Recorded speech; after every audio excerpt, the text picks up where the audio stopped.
I watched my husband drown while I was in the arms of our diving instructor. I thought I was free. But then he was pulled from the water alive. In the hospital, he opened his eyes and told me the terrifying truth.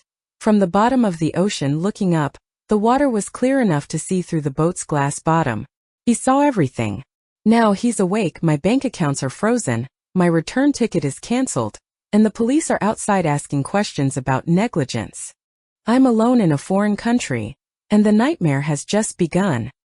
The air conditioner in our Montego Bay hotel room worked at full capacity, but even it couldn't completely dry out the humid, sticky air saturated with the scent of overripe mangoes and sea salt. I sat in the rattan chair, watching my husband David attempt to apply sunscreen to his back. His skin, pale and soft, had already turned red after our morning walk, and now the white streaks of lotion on it resembled the makeup of a sad clown. He muttered something about the quality of service and overly spicy food, his voice a monotonous drone I'd grown accustomed to over 5 years of marriage, the way one learns to ignore the hum of a refrigerator. We had come here to save our relationship, to breathe life into what had long ago devolved into a routine of shared mortgages and Sunday dinners. Outside the window the Caribbean sea roared, turquoise and inviting, but inside the room reigned a sterile boredom. David finally finished with the cream, put on a Panama hat that made him look like a lost tourist from a cartoon, and suggested we go down to the bar. I nodded, pulling on a smile like an old glove, the kind you wear out of habit, not comfort. We stepped from the cool lobby into the suffocating heat of midday. The air hit me like a wall, thick and oppressive, carrying with it the chlorine tang of the pool and the sweet decay of tropical flowers past their prime. My cotton dress clung to my skin immediately, and I could feel sweat beginning to gather at the small of my back. David walked ahead, his pale legs already showing signs of tomorrow's sunburn, his sandals slapping against the stone pathway with an irritating rhythm. The pool area was crowded with the usual resort tableau. Families with screaming children, elderly couples dozing under umbrellas, young honeymooners pretending the rest of the world didn't exist. I let my gaze drift lazily across the lounge chairs, not really looking at anything in particular, just letting the scene blur into a watercolor of tanned bodies and bright swimsuits. Then movement at the water's edge caught my attention, and suddenly everything else came into sharp focus. A man was emerging from the pool. He was the complete opposite of David. Tall with skin the color of dark chocolate, water droplets sparkling on it like diamonds. Every movement he made was filled with feline grace and power. He shook out his dreadlocks, and the spray scattered in a fan, glittering in the sunlight. The muscles in his shoulders and back moved beneath his skin with an economy of motion that spoke of natural athleticism, not the forced gym sessions David complained about but rarely attended. He caught my gaze and didn't look away.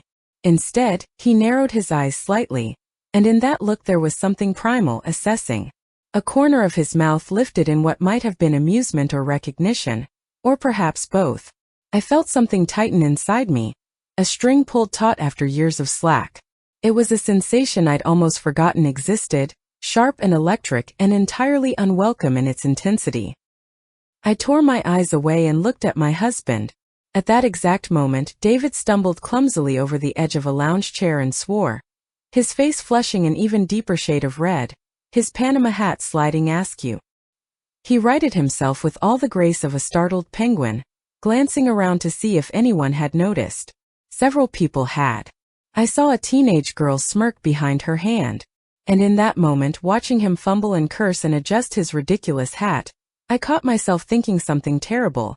If he had fallen into the water right then and not surfaced, I would have felt only relief. The next morning we stood on the wooden pier of the diving center.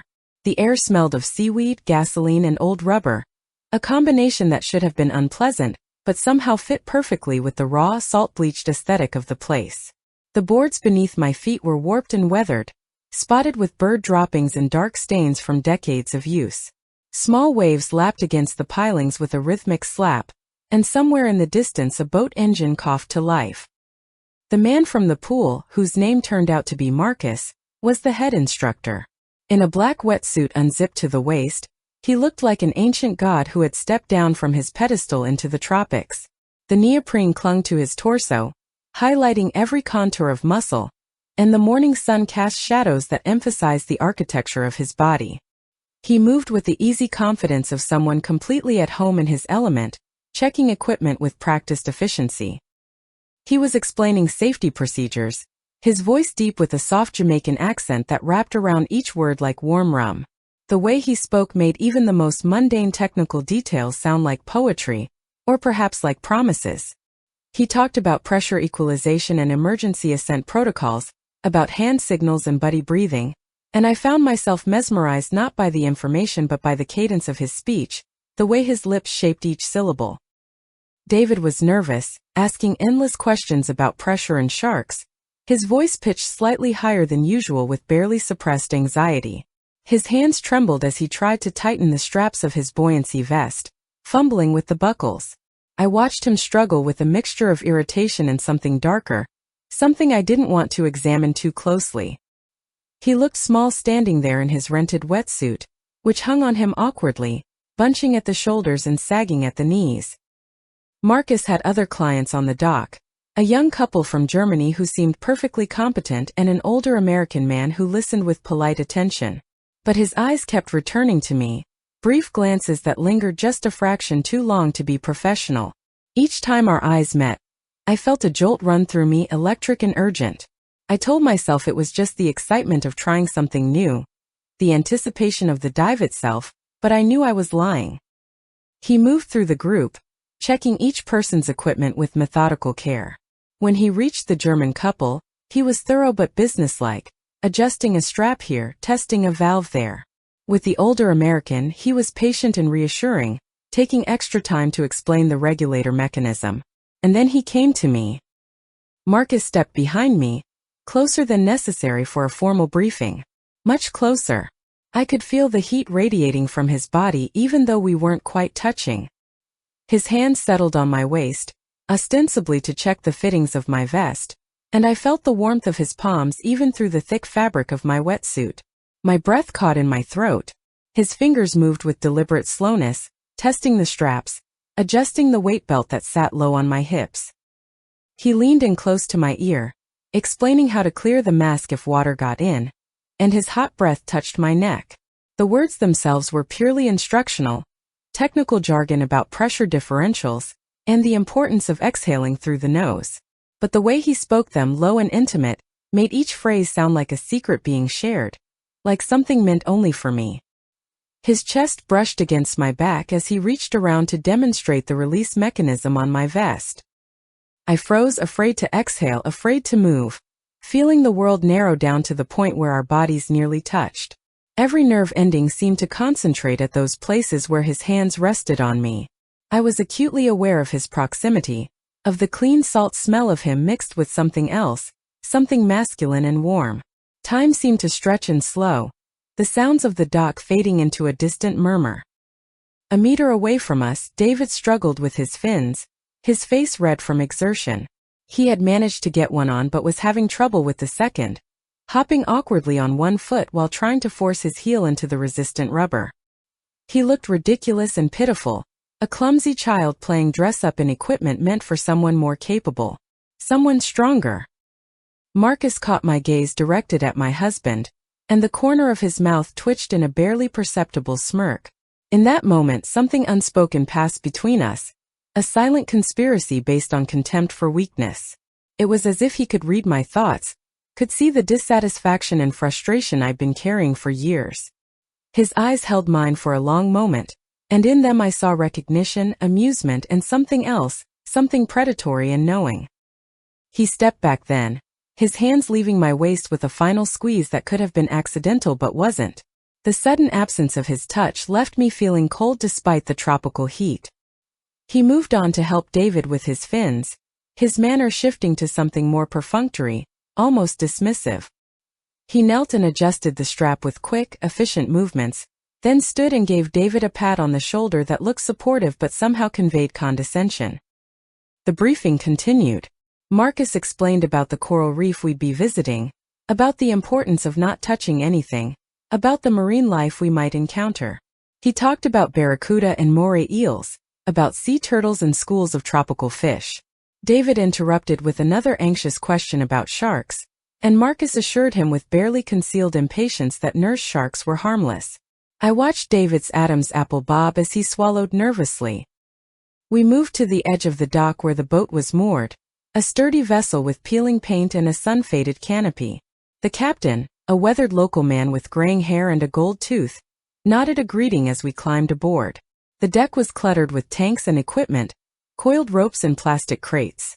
Marcus helped each person onto the boat, offering a steadying hand. When it was my turn, his grip on my hand was firm and lingering, his thumb brushing across my palm in a way that couldn't have been accidental. The engine roared to life with a belch of black smoke, and we pulled away from the dock. David sat rigidly on the bench, gripping the edge with white knuckles as the boat bounced over the waves. Spray misted over the bow, cool and refreshing. Marcus stood at the stern, one hand on the railing, perfectly balanced despite the motion of the boat. His wetsuit was now fully zipped, but somehow that made him even more magnetic, the black neoprene emphasizing his powerful frame. He caught me watching him and smiled, slow and deliberate. It was the kind of smile that held a promise, that suggested he knew exactly what I was thinking and approved. I felt my pulse quicken, felt a flush spread across my skin that had nothing to do with the sun. Next to me, David fumbled with his mask, trying to adjust the strap, oblivious to everything except his own nervousness. The boat cut through the turquoise water, leaving a white wake behind us. The shore grew distant, the hotel becoming a white blur against the green hills. We were heading out to deeper water, away from the safe shallows, away from the world of sun loungers and poolside bars. The sea here was darker, more mysterious, full of hidden depths and unknown currents. And I found myself eager to dive into it, to let it swallow me whole. Evenings in Jamaica were dark and dense, filled with the chirping of cicadas, and the distant rhythm of reggae drifting from the beach bars. The sky turned from orange to deep purple in minutes, as if someone had drawn a curtain across the world. Palm fronds rustled in the warm breeze, and the air carried the mingled scents of night-blooming jasmine, grilled fish and marijuana smoke from somewhere down the beach. It was the kind of darkness that felt alive, pulsing with possibility. David, exhausted by the sun and his own anxiety, fell asleep early. He had spent 20 minutes in the bathroom, coating himself in aloe vera gel, wincing at every touch to his sunburned shoulders. He swallowed 2 painkillers with a glass of water, complaining about the intensity of the tropical sun and how the dive had worn him out. By 9 o'clock he was in bed, his mouth slightly open, already snoring softly. The sound irritated me, a wet rhythmic wheeze that seemed to fill the entire room. I waited until his breathing became deep and regular, until I was certain he was fully under. Then I slipped from the room, closing the door with barely a whisper of sound. I told myself I was just going for a walk before bed. Needed some air, needed to clear my head, but I knew exactly where I was going. My heart was already racing, my skin already tingling with anticipation. The boat storage shed was located away from the main buildings, hidden in the shadow of palms at the far edge of the resort property. I had seen it during our afternoon walk, had noticed the way Marcus had glanced toward it when we passed. The path leading there was poorly lit, just a few solar lamps casting weak pools of yellow light on the crushed coral walkway. My sandals crunched softly as I walked, and I found myself moving faster with each step. He was waiting for me. I knew he would be before I even saw him, felt his presence like a magnetic pull. He stood in the doorway of the shed, backlit by a single bare bulb inside, his silhouette dark and solid against the warm light. He didn't smile or wave or call out.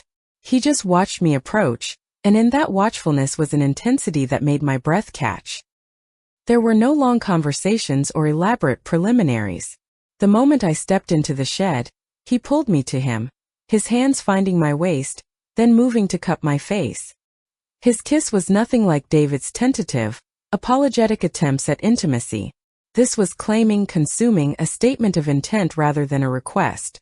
I responded with equal hunger, my hands gripping his shoulders, feeling the hard muscle beneath his thin t-shirt. The atmosphere was charged to its limit. The humid air made every touch electric, every brush of skin against skin a small lightning strike. The shed smelled of gasoline and rubber and salt, industrial and raw. It was cramped and cluttered, filled with diving equipment. Air tanks lined up against one wall, wetsuits hanging from hooks like empty skins, coils of rope and bins of masks and regulators. There was barely room to move, but we didn't need much space. The contrast between Marcus's raw strength and David's familiar passivity intoxicated me. Where David was always hesitant, always asking permission with his eyes, Marcus simply took. His hands were rough and confident, knowing exactly what they wanted. There was no awkwardness, no fumbling, no apologetic whispers. Just heat and urgency and a kind of primal communication that needed no words. In the half-darkness of the shed, surrounded by tanks and hanging wetsuits that swayed slightly with our movements, I felt alive for the first time in years. Every nerve ending seemed to wake up, as if I'd been sleepwalking through my marriage and had suddenly snapped into consciousness. This wasn't love, I knew that. This was thirst, dark and insatiable, the kind that makes you willing to do things you never thought yourself capable of.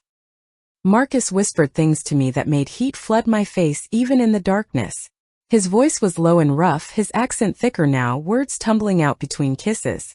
He talked about showing me the real island, the places tourists never saw.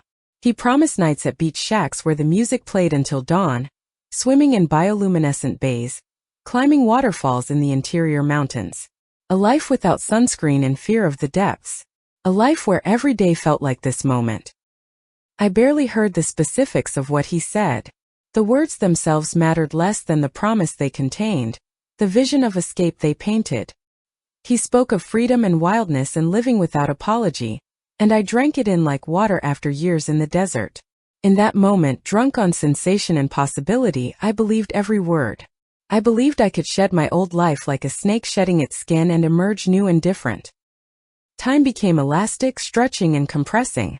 Minutes could have been hours. The world outside the shed ceased to exist. There was only the rough wood against my back, the heat of his body, the sound of our breathing harsh and ragged in the close air. The single bulb swung slightly on its cord, casting moving shadows across the cluttered space. Eventually, reluctantly, I had to leave. We pulled apart slowly, both breathing hard. He tucked a strand of hair behind my ear, his thumb lingering on my cheek. He told me when we could meet again, his voice still rough. Tomorrow night. The night after. Every night. I nodded, unable to form words, and slipped back out into the darkness.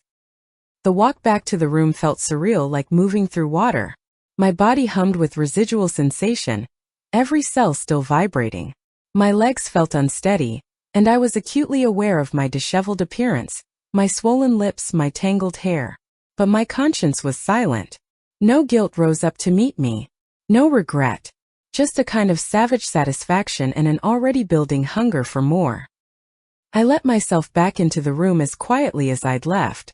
The air conditioning had made it cold, sterile, a sharp contrast to the humid warmth outside. David hadn't moved. He lay on his back, mouth open, that same irritating snore emanating from his throat. His face looked slack and pale in the dim light filtering through the curtains, almost corpse-like. The aloe vera gel on his shoulders had left greasy stains on the pillowcase. Looking at my sleeping husband, I felt only disgust. Not the sharp, clean disgust of hatred, but something worse, the creeping revulsion of contempt. He looked so weak lying there, so pathetic in his sunburn and his tourist white skin and his oblivious sleep.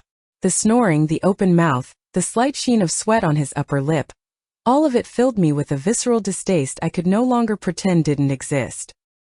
He had become a superfluous element in the equation, an obstacle that needed to be removed so the celebration could continue forever. I tried to remember what I had once seen in him, what had made me say yes when he proposed, but I couldn't find it. That woman who had married him seemed like a stranger now, someone I'd left behind in the boat shed along with my old scruples. I went into the bathroom and looked at myself in the mirror. My pupils were dilated, my lips swollen, my hair wild. I looked feral, dangerous, alive. I barely recognized myself and I liked it. I washed my face with cold water, combed my hair, tried to restore some semblance of normalcy. But inside everything had shifted. A line had been crossed and there was no going back. When I climbed into bed beside David, careful not to wake him, I felt nothing but cold calculation. My body was still warm from Marcus's touch, still humming with satisfaction, but my mind was already working on the problem. The problem of David. The problem of how to make this temporary escape into something permanent. I lay in the darkness listening to my husband snore, and let my thoughts run where they wanted, unencumbered by morality or fear. The morning before the main dive was overcast, the sea choppy and agitated, reflecting the leaden sky. Clouds hung low and heavy, pregnant with rain that hadn't yet fallen. The water had lost its cheerful turquoise and turned a darker, more ominous shade of gray-green. Waves slapped against the dock with an aggressive rhythm, and the wind carried a sharp briny smell mixed with the threat of a storm. It was the kind of morning that made sensible people stay on land. David wanted to cancel the trip. He had been complaining since he woke up, going on about a bad feeling, about pain in his ears, about how the weather didn't look right. He stood at the window of our room, pale and anxious, pointing at the choppy water as if it were evidence in a trial. His voice had that whining quality I'd come to despise, the tone of someone looking for permission to give up. He suggested we could go tomorrow instead, or maybe just skip the dive altogether and spend the day at the spa. I insisted we go. I was firm, brooking no argument, and something in my voice made him back down the way he always did. I told him the instructors knew what they were doing, that a little chop was normal, that we'd paid for this experience and shouldn't waste it. I spoke with a certainty I didn't entirely feel, but that didn't matter. What mattered was that we got on that boat.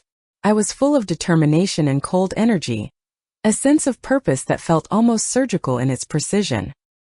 On the boat, besides us and Marcus, there was only a young assistant who handled the wheel.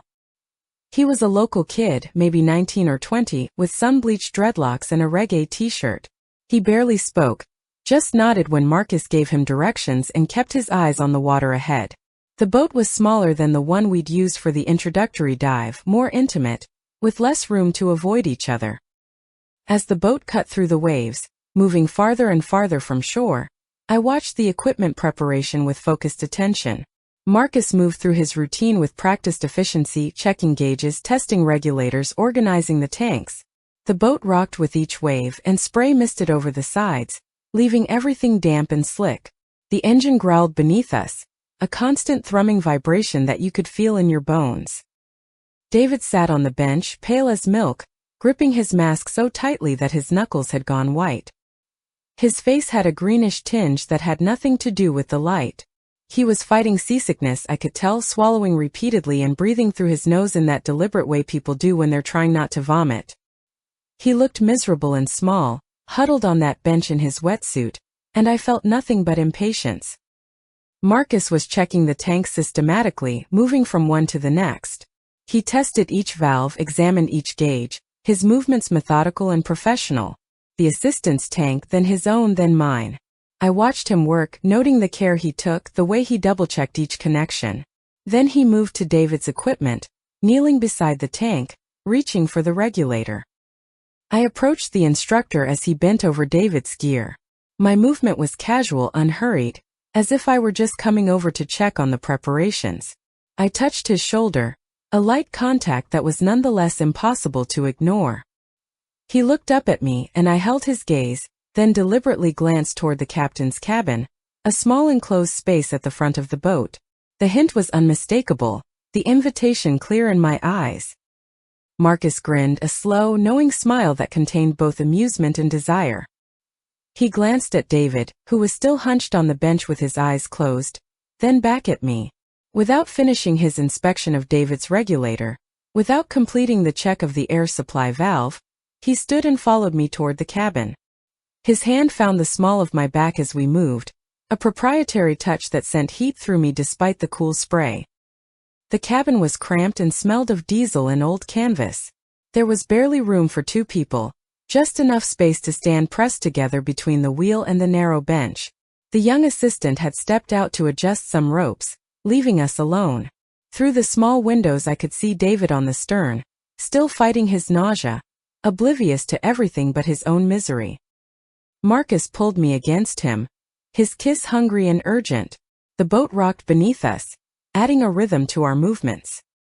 His hands moved over me with the same confidence they'd shown in the boat shed, and I responded with equal hunger. This was recklessness, dangerous timing, but that only made it more intoxicating.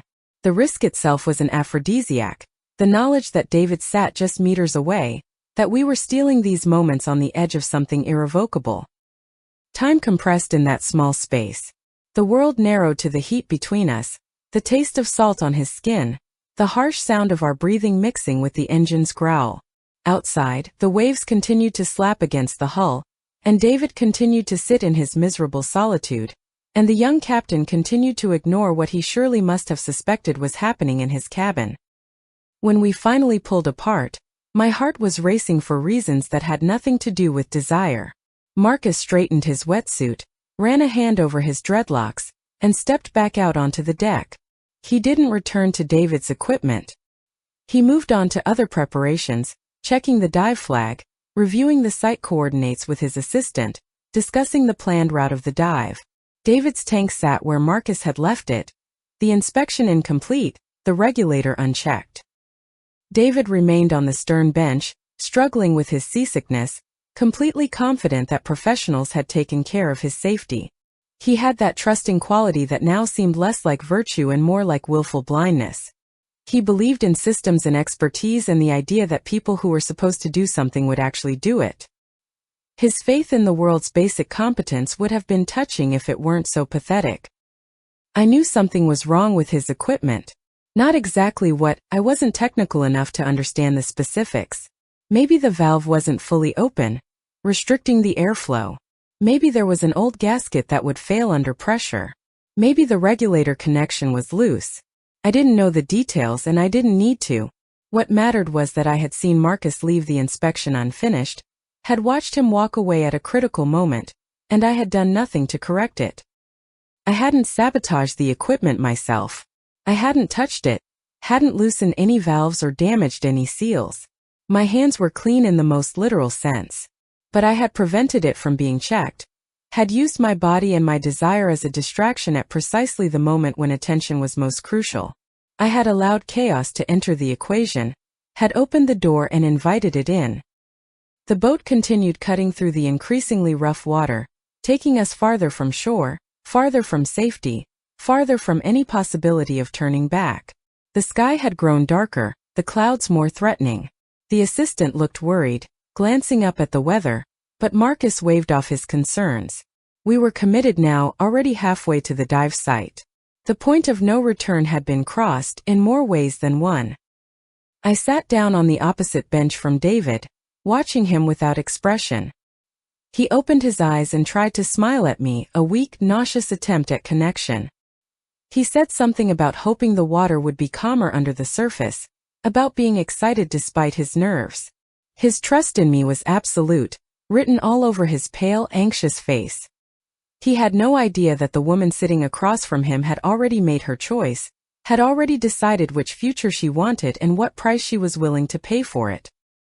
The engine's pitch changed as we approached the dive site. Marcus called out that we were 5 minutes away, that everyone should start final preparations. David stood unsteadily, swallowing hard, and began pulling on his gear. I watched him struggle with the straps, watched him lift the tank onto his back, watched him check his gauges with the clumsy thoroughness of someone who knows just enough to be dangerous. He didn't notice anything wrong. Why would he? He trusted that it had all been checked, that professionals had done their jobs. Marcus helped him with the final adjustments, his manner now all business, the consummate instructor making sure his client was properly equipped. If he felt any guilt about the incomplete inspection, it didn't show on his face. He was calm, competent, going through the motions with practiced ease. He caught my eye once and something passed between us, an acknowledgement that was neither quite guilt nor quite triumph, but something darker and more complicated. The boat's engine cut to idle. We had arrived at the dive site, a spot somewhere over a coral reef in water that was probably 15 to 20 meters deep. The surface was choppy, waves rolling past with white caps. Not ideal conditions but not impossible either. Marcus gave the final briefing, reminding everyone about buddy checks and hand signals and maximum depth and time limits. David nodded seriously, trying to focus through his nausea and nervousness. I felt eerily calm, almost detached, as if I were watching the scene from outside my own body. There was no turning back now. Whatever was going to happen would happen. The dice had been rolled, the course set. All that remained was to see how they would fall. The dive began. The water was murky, visibility poor. Nothing like the crystal-clear turquoise promised in the brochures. Sediment stirred up by the rough weather turned everything into a cloudy green-gray soup that swallowed light and distance. You could barely see 3 meters ahead, and the surface churned above us with an ominous restlessness. It was the kind of conditions that made experienced divers cautious and nervous beginners terrified. David went down first. Marcus had told him to descend slowly, to equalize pressure frequently, to watch for the guide rope, but panic was already setting in. I could see it in his jerky movements, the way he kicked too hard and used too much air, the way his eyes were wide and white behind his mask. He gave an uncertain thumbs up and then disappeared beneath the surface, sinking too fast, his form becoming a vague shadow and then nothing in the murky water. Marcus and I were supposed to follow him immediately. That was the protocol, the safety procedure drilled into us during training. Never leave a diver alone, especially not a nervous beginner in poor conditions. Stay together, watch each other, maintain visual contact. The rules were clear and sensible and designed to prevent exactly the kind of accident that was about to happen. But we lingered on the boat's dive platform. As soon as David's head vanished beneath the water, as soon as those first bubbles rose and burst on the choppy surface, I reached for Marcus. I pulled him toward me with a urgency that had nothing to do with desire and everything to do with the adrenaline coursing through my veins. The adrenaline of what we had done, of what we were allowing to happen, of crossing a line that could never be uncrossed. He responded immediately, his arms wrapping around me, his mouth finding mine. The kiss was fierce and almost violent, fueled by something darker than lust. We stumbled back toward the shadow of the cabin, hidden from the young assistant who was busy securing equipment on the other side of the boat. The danger of the moment, the terrible knowledge of what was happening below the surface, made everything more intense, more electric. We disappeared into that shadowed space, leaving the sea empty and indifferent. The water where David had descended showed only the occasional bubble rising, small silver spheres that popped and vanished. The dive flag snapped in the wind. Waves slapped against the hull in a rhythm that could have been counting down, marking time, keeping score. 5 minutes passed. Then 10. Time became elastic and strange, stretching and compressing. In the cabin's shadow, pressed against Marcus, I was consumed by sensation, by the heat of his body and the racing of my own pulse. My mind tried to keep track of the minutes but kept losing count, kept getting distracted. A voice in my head, small and persistent, whispered that time was passing, that David had been down there too long, that something was wrong. I silenced that voice. I buried it under layers of rationalization and willful ignorance. This was just fate, I told myself. Just an accident waiting to happen. Equipment failed sometimes, regulators malfunctioned, people panicked and made mistakes. It happened all the time, didn't it? You read about diving accidents in the news. Tragic but not uncommon. No one could blame us. We hadn't done anything, not really. We had just allowed nature to take its course. The bubbles had stopped rising from where David had gone down, but no one on board noticed. The assistant was coiling rope at the bow, his back to us, earbuds in, nodding to whatever music played in his head. He wasn't watching the water. He wasn't counting minutes or tracking bubbles. He was young and bored and convinced that the professionals had everything under control. I should have noticed. I should have been watching. But I was lost in the moment, in Marcus's arms, in the intoxicating mixture of fear and desire and terrible anticipation. Every time that small voice of conscience tried to speak up, I drowned it out. I was too far committed now to turn back. The machinery of disaster had been set in motion, and all I could do was let it run its course. 15 minutes. 20. Far too long for a beginner diver, far too long without anyone checking, far too long for equipment that hadn't been properly inspected.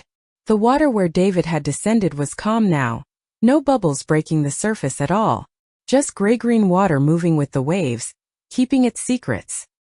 Finally the assistant noticed.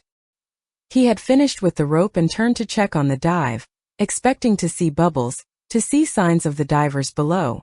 Instead he saw nothing. Empty water. His expression shifted from boredom to confusion to sudden alarm. He called out to Marcus, his voice sharp with the beginning of panic. "Boss! No bubbles. I don't see any bubbles." Marcus pulled away from me, and for just a moment I saw something in his eyes, a flicker of what might have been fear or guilt or calculation. Then it was gone, replaced by professional concern. He swore, a sharp burst of profanity in patois, and moved quickly to the platform. He grabbed his mask from where he'd left it, checked the regulator of his own tank with quick, efficient movements that were too late to matter. He pulled the mask over his face, adjusted the seal, put the regulator in his mouth, and without another word to me or the assistant, he threw himself backward into the water. The splash was loud in the suddenly quiet morning. Then he was gone, swallowed by the murky water, and I was left standing on the platform with the assistant, both of us staring at the spot where he'd vanished. I remained on board, my legs suddenly weak, my hands beginning to shake. But it wasn't from cold, despite the spray that had soaked my wetsuit. It was from a terrible anticipation, a dark joy mixed with horror at what I had done. This was freedom approaching, I told myself. This was liberation.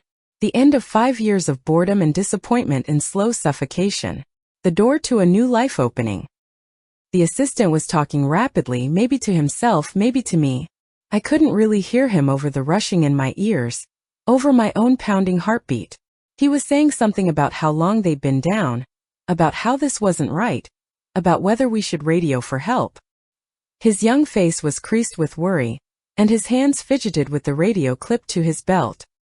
I looked at the dark, indifferent expanse of water. It gave nothing away, revealed nothing, kept its secrets locked beneath that moving surface. Somewhere down there, in the murky depths, David was drowning or had already drowned. Somewhere down there, his lungs were filling with seawater, his body going limp, his last thoughts ones of confusion and betrayal and terror. And I felt nothing but this awful electric anticipation. The water was so dark. That was what struck me most in that moment. Standing on the platform with my heart racing and my conscience screaming. How dark and deep and uncaring it was. It would take what we gave it and offer nothing in return, no judgment, no absolution, no answers. Just depth and darkness and silence. Minutes passed, though I couldn't have said how many. The assistant was definitely on the radio now, calling for backup, his voice high and stressed. I heard him say words like emergency, an unresponsive diver, and requesting immediate assistance. The reality of the situation was setting in, the machinery of rescue and investigation beginning to turn, and still I felt disconnected from it all, as if I were watching a movie rather than living through it. Then Marcus surfaced. He erupted from the water in an explosion of spray and foam, and he wasn't alone. He had David with him, one arm locked around my husband's chest, kicking hard to keep them both afloat. The assistant and I rushed to help, grabbing David's tank, hauling him onto the platform.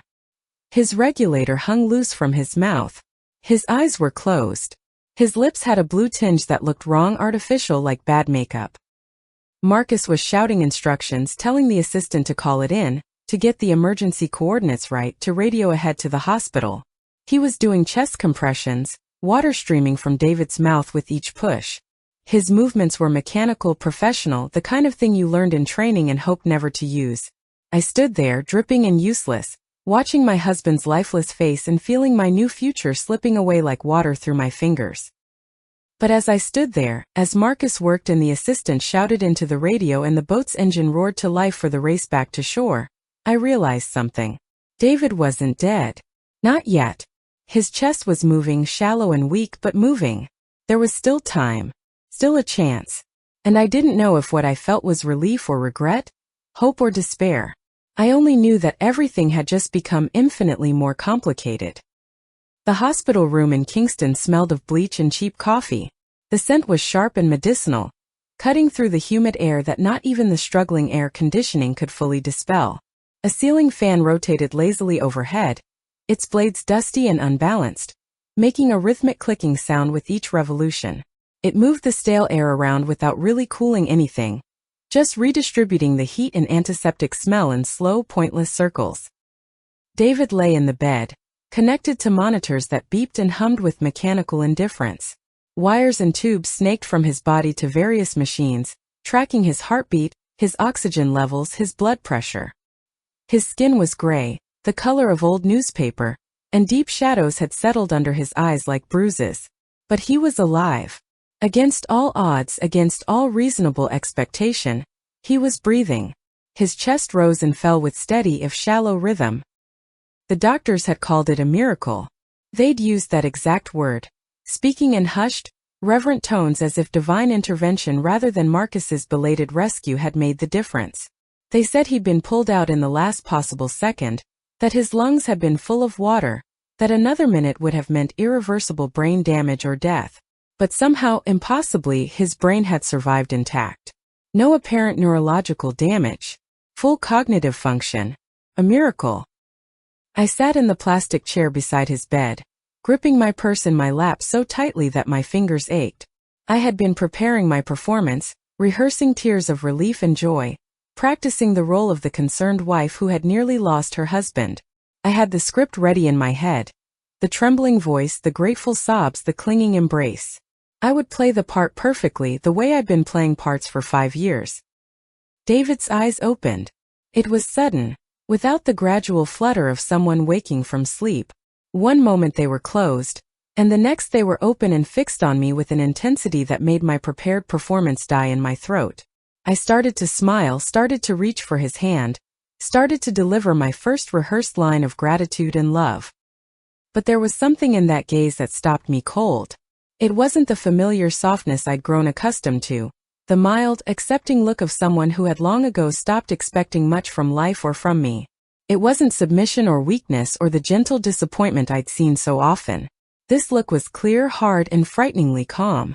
It was the look of someone who had seen something terrible, and survived it and been fundamentally changed by the experience. He slowly pulled his hand away when I tried to touch him.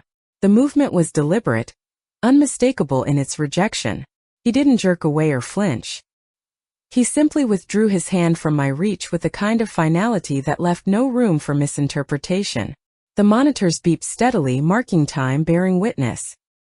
When he spoke, his voice was quiet and hoarse, roughened by the tube they'd had down his throat and the seawater that had filled his lungs.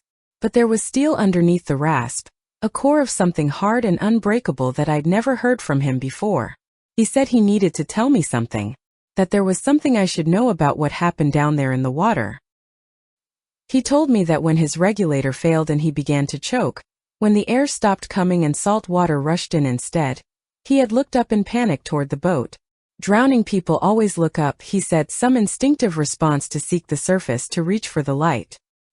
He had stared upward at the bottom of the boat, at the dark hull moving with the waves above him. The water had been clearer than it seemed from the surface. That's what he said, and each word landed like a stone.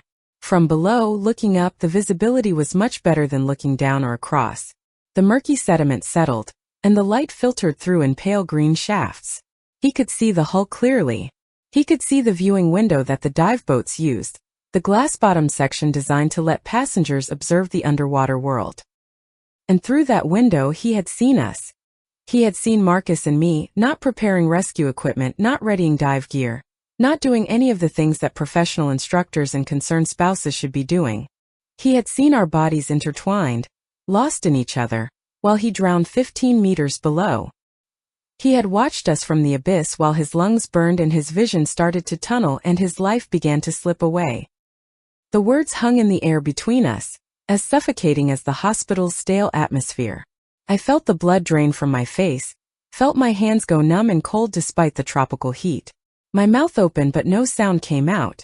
There was nothing to say, no explanation that could possibly bridge the chasm that had just opened between us. No lie adequate to the truth he'd witnessed. David didn't raise his voice. He didn't shout or cry or rage. His calm was more devastating than any explosion of anger could have been. He simply continued speaking in that quiet, ruined voice, laying out the facts with the precision of someone who had thought through every detail during the long hours of his recovery. He said he'd known, lying there in the murky water choking on the sea, that this was no accident. He told me he had regained consciousness about 30 minutes ago. The doctors had been surprised by how quickly his cognition returned, how alert and oriented he was. The first thing he'd done, once they'd removed the breathing tube and confirmed he could speak, was ask a nurse for his phone. She'd been hesitant, saying he should rest, but he'd insisted with enough force that she'd complied.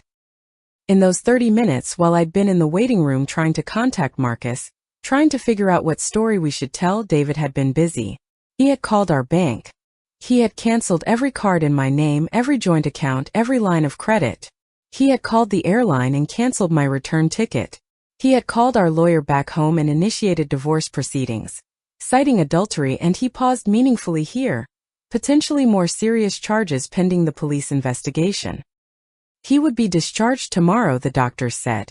His recovery was remarkable, another miracle. And as soon as he was cleared to fly, he would be leaving. Alone. The ticket was already changed to a single passenger. He had no intention of ever seeing me again after he walked out of this hospital, no interest in hearing explanations or apologies or whatever rationalization I might construct. Then he told me about Marcus. My stomach dropped even further, though I wouldn't have thought that possible. It turned out that the diving instructor had already given his statement to the police, had already been interviewed about the accident, and Marcus, protecting his license and his livelihood and his freedom, had told them a very specific story. He'd said that the tourist woman had been flirting with him, distracting him, actively interfering with his safety checks. Marcus had painted me as a predatory seductress who had prevented him from doing his job properly, whose inappropriate behavior had directly contributed to the accident. He'd positioned himself as the victim of my advances, the professional trying to maintain standards despite an entitled tourist's interference. And the police, faced with a local businessman trying to protect his reputation versus a foreign woman, had found his version very believable. I sat frozen in that plastic chair, the full weight of my situation finally crushing down on me. I was alone in a foreign country, a place where I knew no one and understood nothing of the local systems or protections. I had no money now, no credit cards, no access to our accounts. My return ticket was canceled. My husband would be leaving without me, flying back to a life where I no longer had any place. And I had no lover either. Marcus had abandoned me as quickly and efficiently as he'd seduced me, had thrown me to the authorities to save himself without a moment's hesitation. The man who had whispered promises of showing me the real island, of a life without fear or limitation, had revealed himself to be exactly what he'd always been. A predator who knew how to spot weakness and exploit it. David closed his eyes then, dismissing me without another word. The conversation was over. He had said everything he needed to say, delivered the verdict of my new reality with the calm finality of a judge reading a sentence. The monitors continued their steady beeping, marking the heartbeat of a man who had looked death in the face and survived, who had been betrayed in the most fundamental way and emerged with a clarity that was almost frightening in its coldness. I stood on legs that felt like water, my purse slipping from my numb fingers and hitting the floor with a dull thud. A nurse looked up from the station down the hall, concerned by the sound, but I couldn't meet her eyes. I stumbled toward the door, my vision blurring, the antiseptic hospital corridor stretching out endlessly before me like a prison corridor with no visible exit. The fan continued its lazy rotation above David's bed, clicking with each revolution. The sound followed me out into the hallway, a metronome counting down the seconds of my new existence. Outside the hospital window, Kingston spread out under the harsh tropical sun, beautiful and indifferent and utterly foreign. I had wanted freedom so badly, had been willing to do anything to escape the cage of my comfortable, boring marriage. Now I had that freedom. I stood alone in the hospital corridor, no husband, no lover, no money, no way home, with nothing but the crushing weight of what I'd done and what I'd become. The celebration I'd anticipated, the liberation I'd craved, revealed itself as exactly what it had always been. Not freedom at all, but a different kind of cage, smaller and darker and entirely of my own making.